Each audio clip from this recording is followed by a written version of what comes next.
Hey there, welcome back. So today is Father's Day, 2019, so happy Father's Day to all of you who are fathers out there. And I'm looking forward to a day of gaming, but you might sense it in my voice. I'm actually dealing with a cold, of all things, in the middle of June. So I got a few rule errors to clear up. So I think we're getting the hang of this game, but there's a few things. The first one is that ceasefire event. There is actually a part of the rule book, 17.0. I'm going to grab it for you real quick here. That's actually called ceasefire, and it explains what can and cannot be done during ceasefire. And basically, there's no battling, there was no scramble roll, there was not supposed to be any naval, engagements. So we did that wrong. But if in the future, if you run into a ceasefire, make sure you remember that there's a whole section in the rule book dedicated to it. I didn't realize that, so when we read the event card, I just went by what the event card said. And there's a lot more in that section that's not on the event card. The next thing is when we engaged the enemy sub and we failed to destroy it, we had to go to this chart, the Naval Attack Resolution, and you can see we went to the left side here, British subs versus Argentine vessels, right? So we resolved that.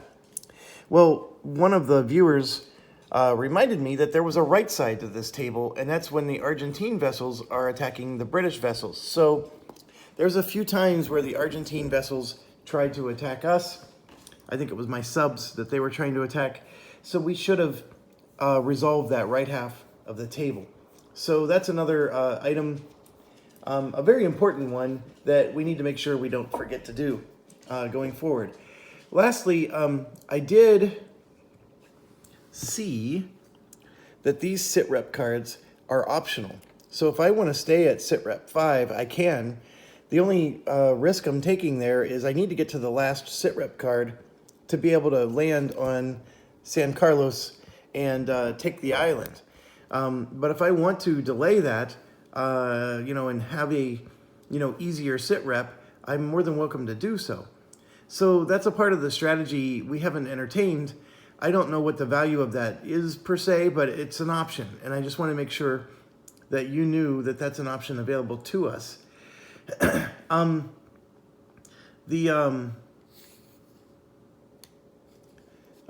thinking, bear with me. I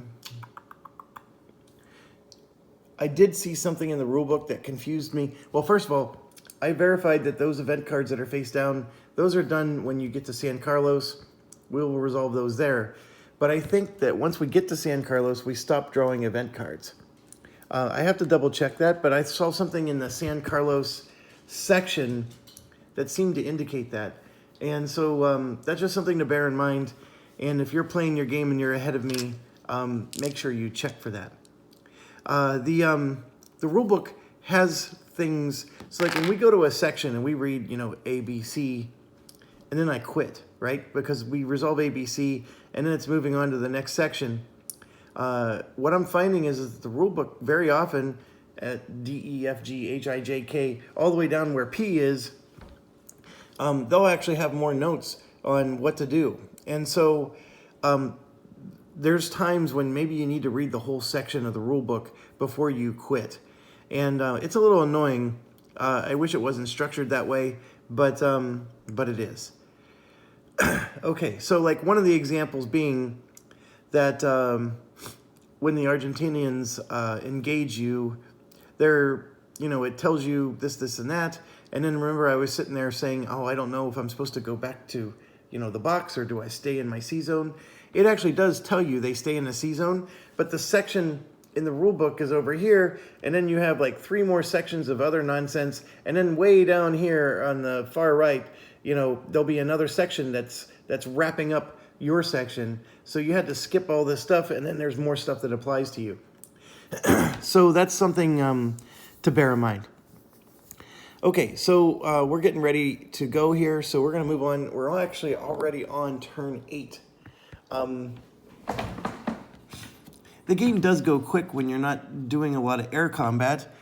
And as you can see, we just unlocked Trilu is back. And so they're now going to be available. And we have yet to have an airstrike come against us. When we do, the rulebook is quite long. I did read it, but I guarantee you I don't remember it. I mean, it's so big.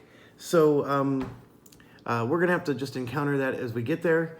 The domestic pinion's down to 7, international is at 8. Oh, one other thing.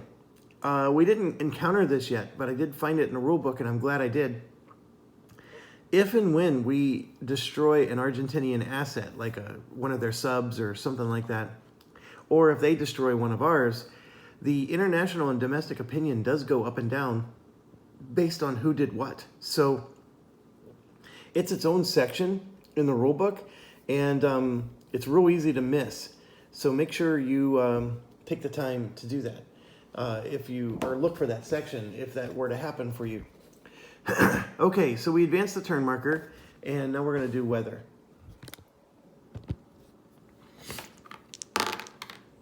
So I got a 7, which we know is basically nothing.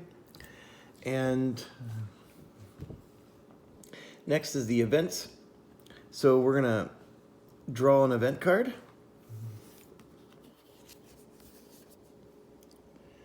We'll be out as long as it takes, 31. So that sounds like a inspirational thing, maybe. Or it's going to make domestic opinion go down.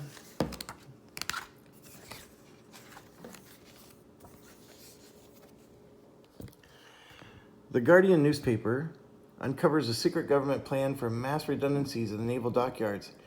In response, infuriated workers who have been operating 24-hour shifts to get the task force to sea walk out and protest.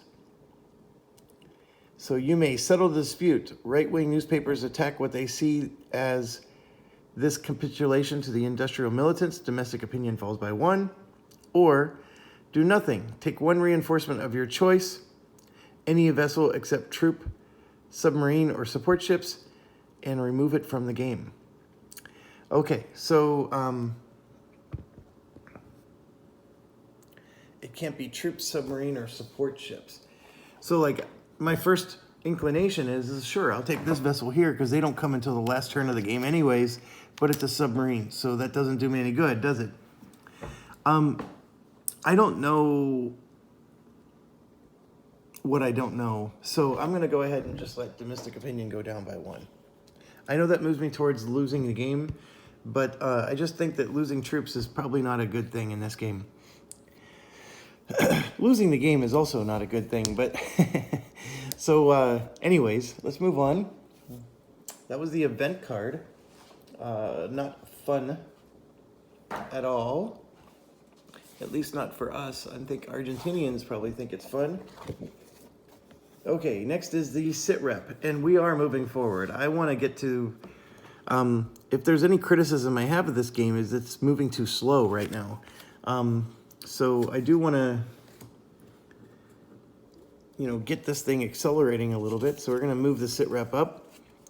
So we're still at level 4, and you can see it's Trilu, and then the Rio Grande is getting much higher odds. And it's still a light AEA. So we're getting closer. So next, task force deployment. We have to do reinforcement arrival. There's none. There's British submarine placement. Okay. So we know for a fact that this guy's going to re-roll for where he's going to end up, but we need at least 1 submarine in the search box. That is for certain. Oh, one other thing. I just remembered another rule. This enhanced detection. Remember, I didn't know what that means. There is a section in the rulebook that does actually cover this. And basically, if the Argentinians would roll a D6 to detect you, it gets enhanced to a D4. So like you go up a whole, or you go down, depending on which way you look at it, you improve your die level. So it makes the opportunity for them to detect you greater. And then if there's a degradation, it's the other way around, of course. Okay. So what do I want to do in this situation? I still think that there's higher odds that they're going to end up in this box than that one.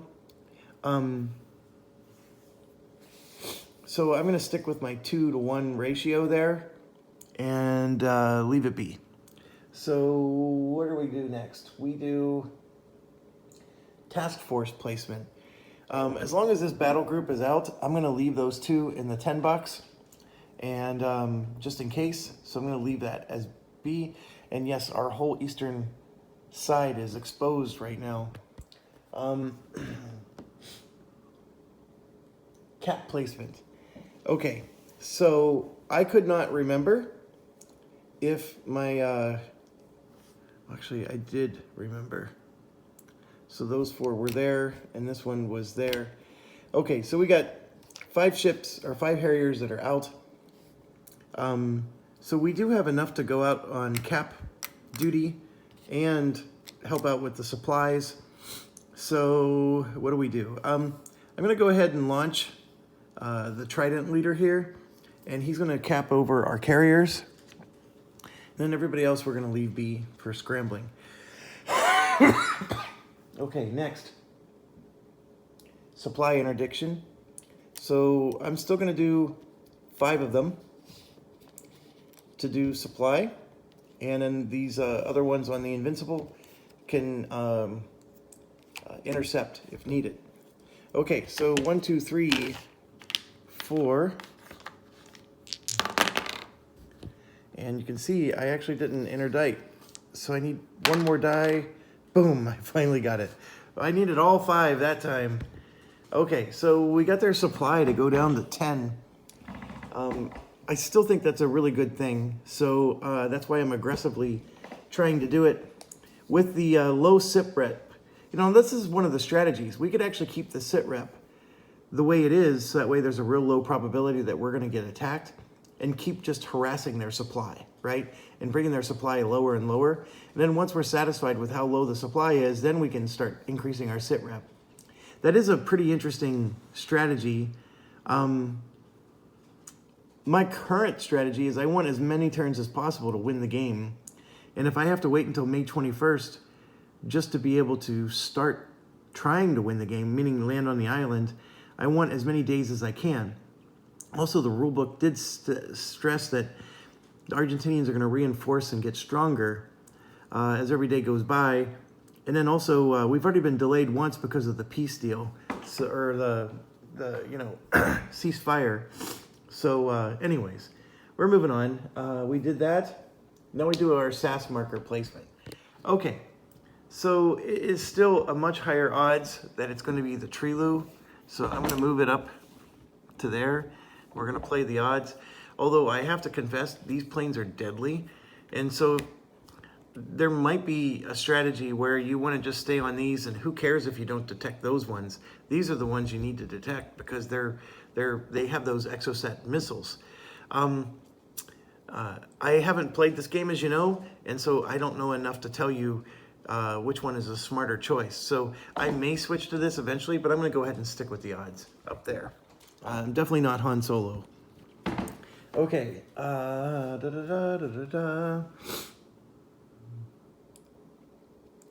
All right, Argentine naval deployment. So we have 1 sub ready to come out and 1 that's in going back to port. So let's start with the sub. So hard to pick these up.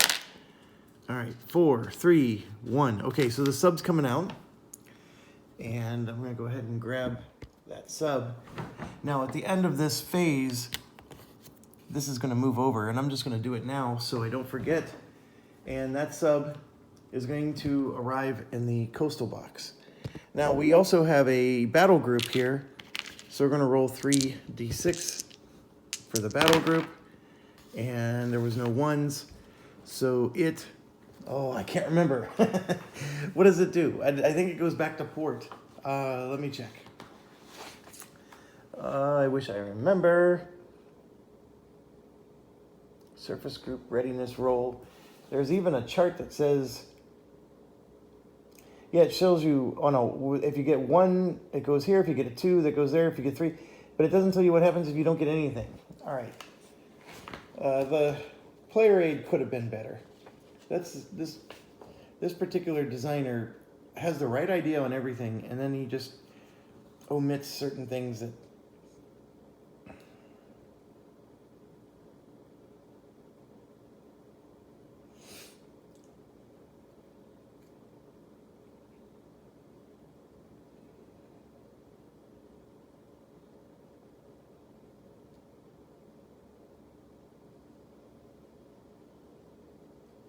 Okay. I don't know why I'm ahead of myself here.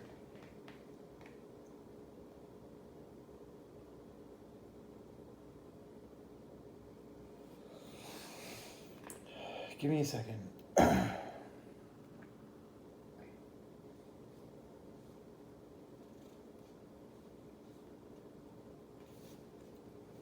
All right, so the first thing it wants us to do is this. These are for the off-board ones. So none of them are coming in, okay? So the off-board ones are staying off-board, but that's not addressing this situation.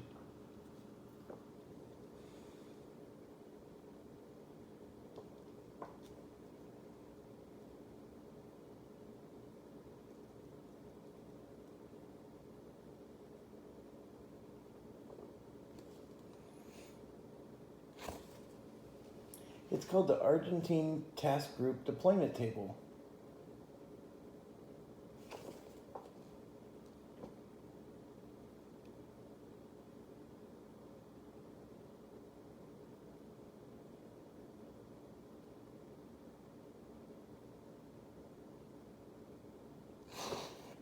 Why am I not finding this?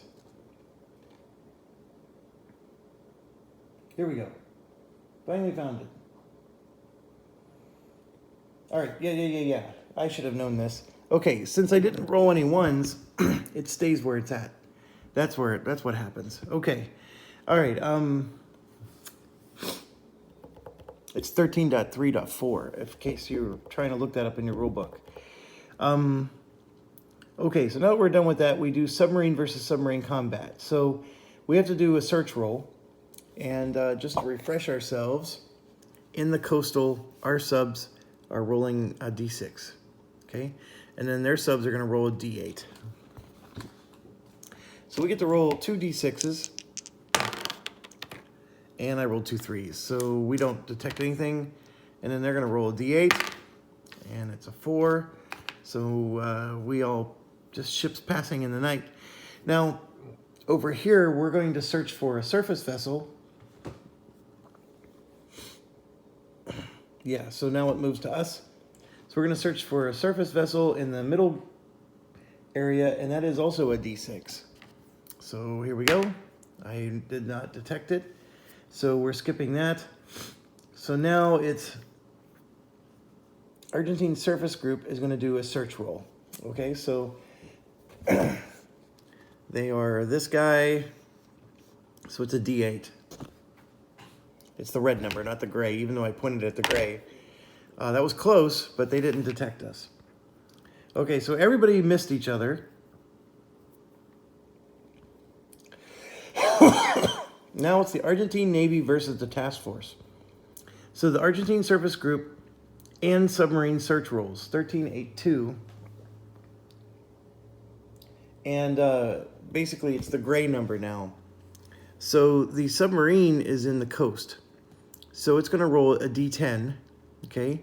And then the battle group is going to roll a D8. So I'm going to roll both of those at once. So we have a D10 and a D8. And I rolled 2 3s. Okay, so nobody detected anything. Excuse me.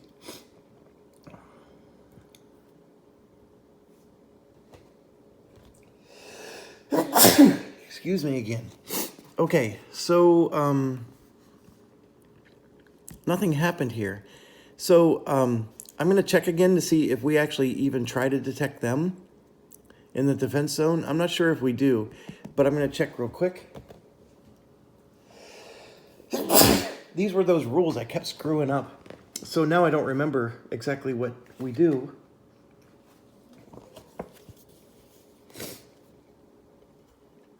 Okay, so step one simply says that anybody in these boxes is going to attempt, and that's what they did. Hold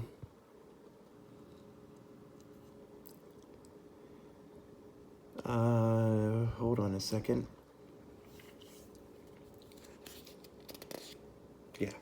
Yeah, that's right, because we made a mistake where we kept sending that Argentine sub home.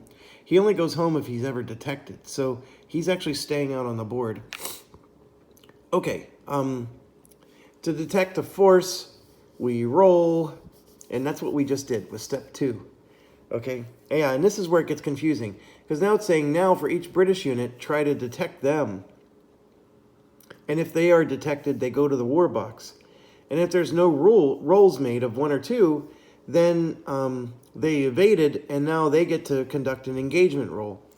And so I don't think we do any of this. That was my determination. So if they don't detect us, then we don't try to detect them. So that's the way I'm interpreting that. And because otherwise they're going to be engaging with us even though they failed to detect us. That makes no sense at all. So, and so then we're also going to skip the combat. Okay, so now we're moving on to the scramble roll. So that is a D10. I rolled an 8, nowhere close to the 3 that it needed. And the turn is over. I mean, it's that simple of a game so far. So these guys that are in arming are going to go back to ready status. And then the Flones move over to arming. Beyond that, there's not much else to clean up. And like I said, this game is very slow in the beginning. I mean, I'm sure there can be some excitement here if you roll, but getting a 1 out of an 8 or even a 1 out of a 6 is, you know, your odds are not very good. So there's just a lot of misses in this game. So I'm not saying I'm not having fun. I'm just saying that it seems like the stalemate is, the tension of the stalemate is very high. And so, and maybe that's thematic. I don't know. I really don't know much about the history. I do know the British did eventually lose a ship, but I believe that they won the island. And so it was a test of, you know, Miss Thatcher's leadership. But anyways, let's move on. We're on to the next turn. The one nice thing is your turns can go fast. So even though this is a 28 turn game, this isn't going to be a 28-hour game. I mean, I spent 20 minutes going through that last turn, but I was going through rule errors. I was looking up stuff in the rule book. I mean, we're already on turn 9 here. So moving to turn 9, let's do the weather check. Uh-oh, I rolled a 2. Okay, that's bad, by the way. That's when we get this all naval groups enhanced thing again. So that's going to happen, and I believe the scramble modifier is moving to a -2. So the low number weather is bad. If we would have rolled a 12, that would have been in our favor. But it's very bad for us. I'm just going to make sure. Yep, I did it right. It's all bad for us. Actually, the high weather numbers, we do get some bonuses. However, our Harriers have to do a recovery check, meaning they may not be able to find our carrier and land when they're trying to return because of the bad weather. Okay, so that's done. Next is the event. And there is a very thick event deck.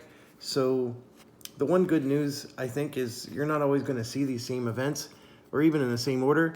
So we got another San Carlos event card. So we just put that face down. And that's that for now. And then, yes, I'm going to increase the sit rep. So the sit rep is going to go. Now, this is one of those moments where maybe it's in my best interest not to increase the sit rep, because we just improved their ability to detect us. So it might have behooved us to stay at the lower sit rep, but I'm going to increase it. And the only thing that changed Like here, I don't know what a 7 does. See, look, Trilu is 1 to 6, Rio Grande is 8 to 10. What the heck happened to 7? I think that was a mistake. I think it was supposed to be 7 to 10, because that's the only difference between the last one. Oh, how did these production issues get by people? All right, so that happens, and the error alert assessment doesn't increase at all, actually. So we're fine. We're moving on. Okay. So now it's really funny because this submarine and naval engagement seems to be where all the action is. So we do reinforcements. There are none. We do British submarine placement. I'm just going to stick with the 2 to 1 again. I have to. I could move this one over, but I'm going to just leave it be. We do cap placement. I did forget last turn to bring this cap back, so he's going to be in the arming section here. We do have the ability to do a cap, so I am going to send one and put it there, and I'm going to send another one, and I'm going to put it on zone 10 in case the naval's fleets detect us.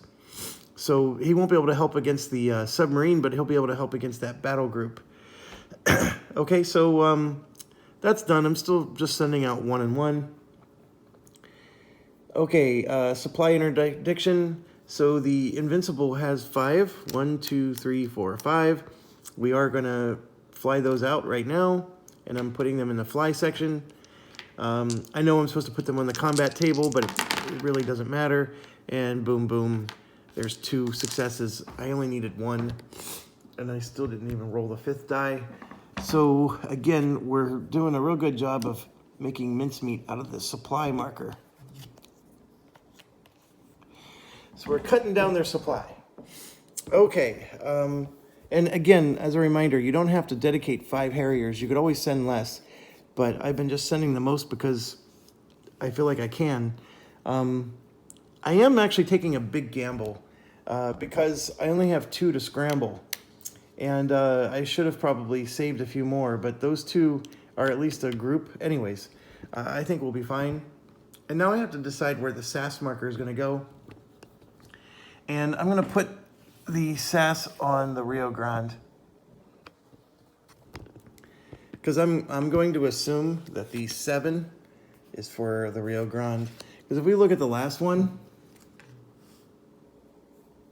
1 to 7 was Trilu. So if you'll notice, it changed on the next sit rep card. So I'm going to assume that the 7 moved from here down to there, and hence the reason for the change. It's just deduction, folks. No magical 8-ball or anything like that. I'm just using my deduction skills and logic. Okay. Submarine deployment rule. They do have a sub. So let's see if it gets deployed. Rolling for their sub, and I rolled a 1 and a 1. So yes, they are being deployed. So they got a submarine in the search box. Next, they have their other sub. We're rolling for that one. And there's a single 1, so it's going to stay where it's at. And then we're going to roll to see if the offboard items are coming on. I got a 4. Oh, the carrier is coming. Holy cow. Okay, so we got to find the carrier over here, and they are entering the battle. So their carrier, 79.1, is now involved. Okay, and now we have to roll for the battle group. And there's nothing, so he stays where he's at. Okay, so that is done. Now we do submarine versus submarine combat. Okay, so these 2 subs are going to try to detect their sub. And for us, that is a D6. We did not succeed. Okay, so then our sub is going to try to detect their sub in the middle box, and that's a D8. We failed. All right, so now it's vice versa. So first of all, in the coastal box, they're going to try to detect us with a D8, and it fails. Oh, hold on. All naval groups have enhanced detection. So I gotta roll a D6 instead. So it's a 4. Still didn't detect us. Okay, and now the sub that's out in the search box is gonna try to detect us. That's normally a D10, and instead it's gonna be a D8. Okay, so nothing. So that's done. Now the surface group versus British sub versus Argentine surface group. Let me check real quick. Can our British subs check for both? I mean, I guess if we're detecting one and we fail, they should be able to try to detect the other as well. That's an interesting thing. So 13.5. So what I'm asking folks is, this sub searched for him and failed. Can this sub also search for him in the same turn? That's what I'm trying to figure out. 13.5.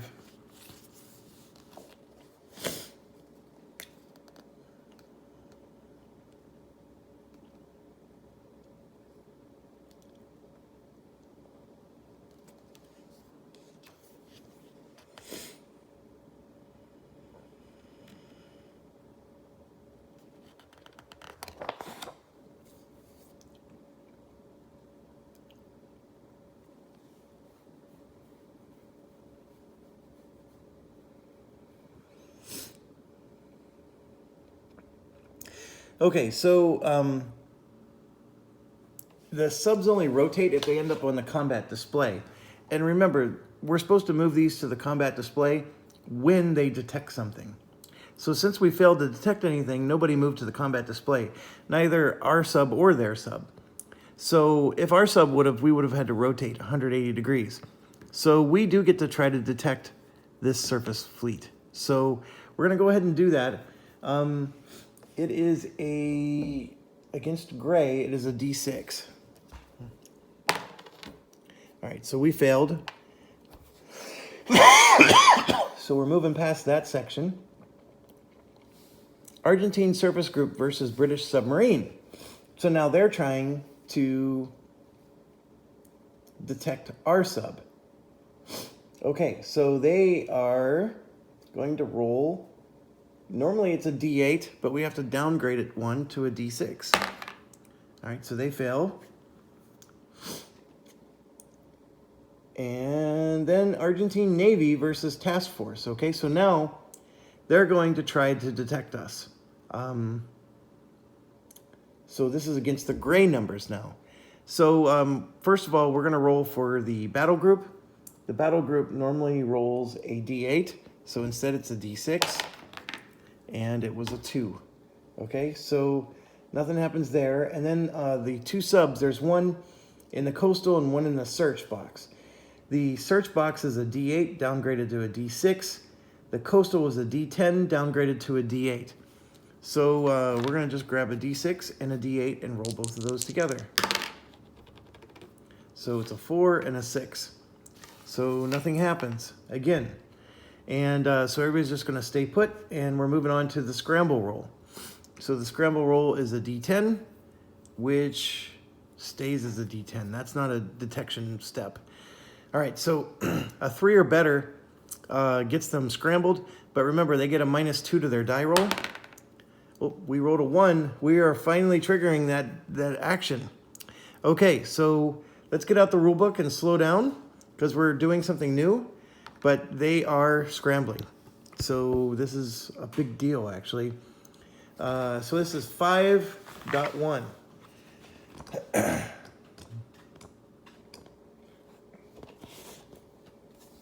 Okay.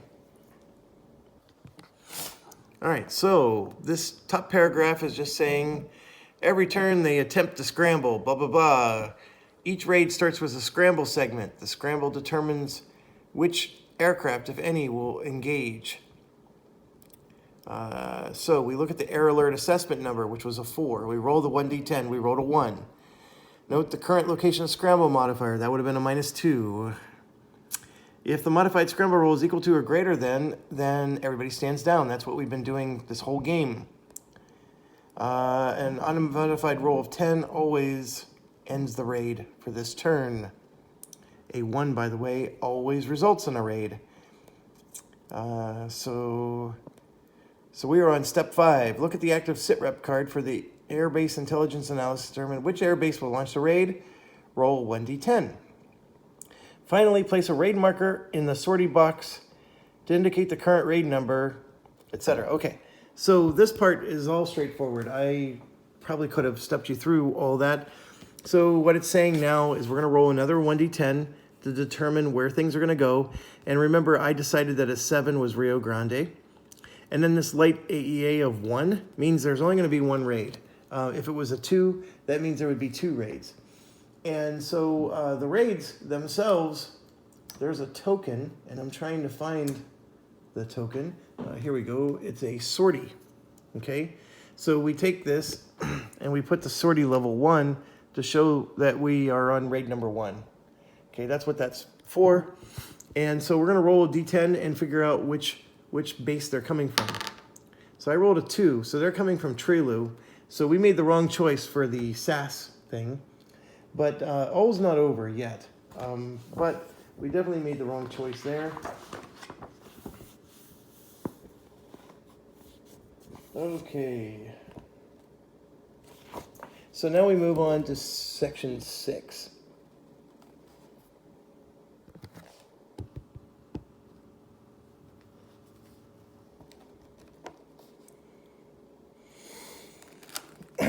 Yeah. Okay, I'm going to lay this rulebook down, make sure I'm not damaging or moving any components. All right, so each of the different surveillance assets provides a different level of coverage. After the airbase roll has been conducted, first check to see if the raid has been detected by signals intelligence intercepted by the RAF Nimrod surveillance aircraft. In this case, Nimrods provide the task force with precise information on the raid. It's used to direct Harriers straight to the target. This, if the U.S. support is shifted, it's not available. Okay, so we roll 1d6, and if we get a 1 or a 2, we've detected the raid. So let's hope we get a 1 or a 2. 3. Dang it. Okay, so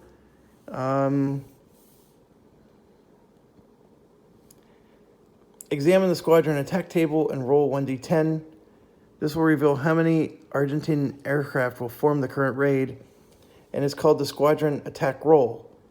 There are 2 possible results to this roll. One if the international arms embargo is still in place, and another if it's been lifted. If the airbase selected is Rio Grande, there is no roll. Rio Grande always launches the 2. Okay, so we have to examine the squadron attack table and roll a 1d10. So let's figure this out.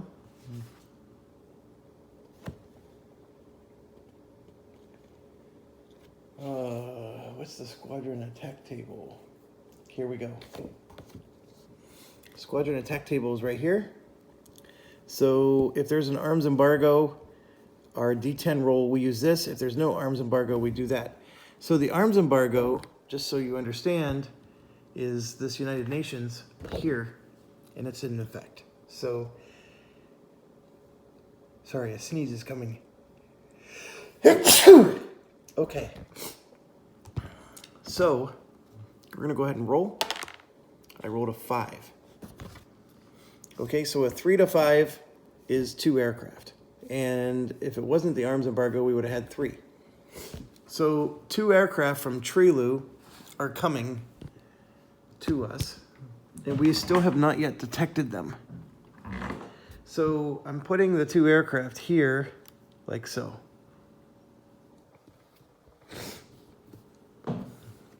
Okay.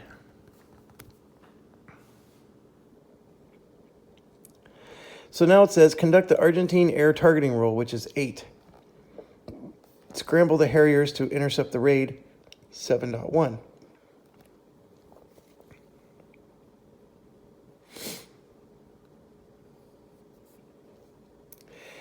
I don't think we actually get to do the intercept because we didn't detect them. But let's find out. So they're making us jump around the rule book here. So the Argentine air targeting rule is 8.0. Targeting is resolved by simply rolling a d12 and comparing the result to the numbers located on the task force display. Okay, so we're trying to figure out where are they attacking. Okay, that makes sense. So here's our d12. I rolled a 3. Oh no! Oh gosh, we are in trouble. A 3, just as a reminder, we have nobody there to detect them. So they are coming, and they're coming hard, folks. So, oh, hold on, I rolled wrong. It's a capital D. Remember that mistake I told you about? It's a capital D, folks. I gotta re-roll. So here we go. I rolled a 9. I know that just got moved, but it was a 9. So the target is right here. So we put an error alert token there. Okay, now, if they would have picked something that wasn't covered, we would have used error alert handbrake.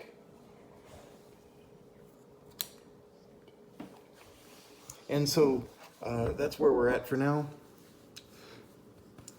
And let me just check the rest of the rules here. Check if the target zone currently contains any Harrier counters or British surface vessels.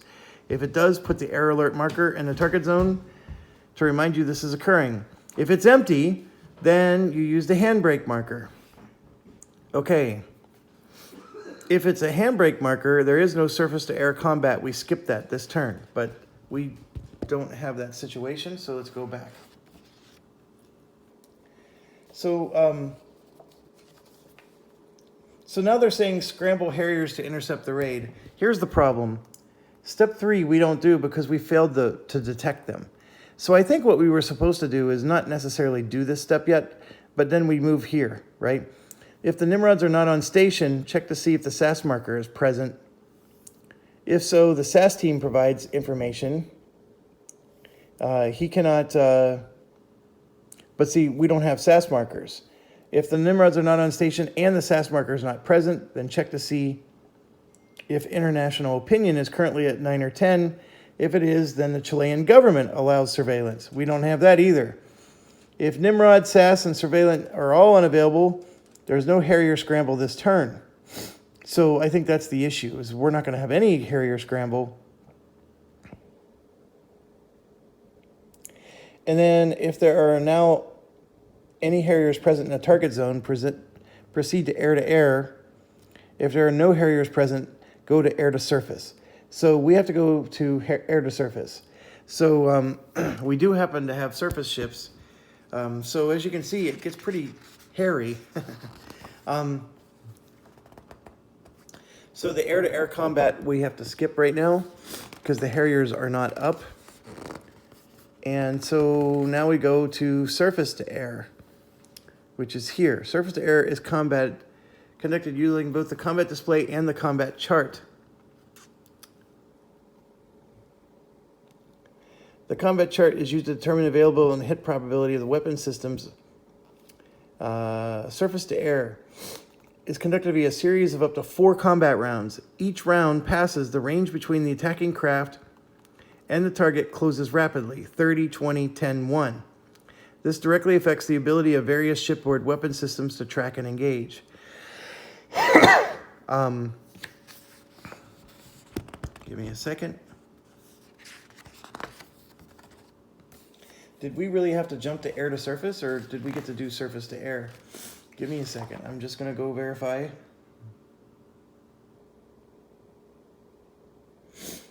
It says proceed directly to air to surface combat phase.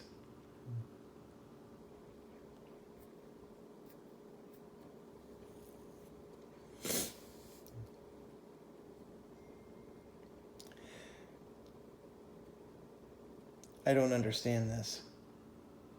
If we never did the squadron attack table to figure out how many planes were coming and where they were attacking, why would we jump straight to the air-to-surface combat phase?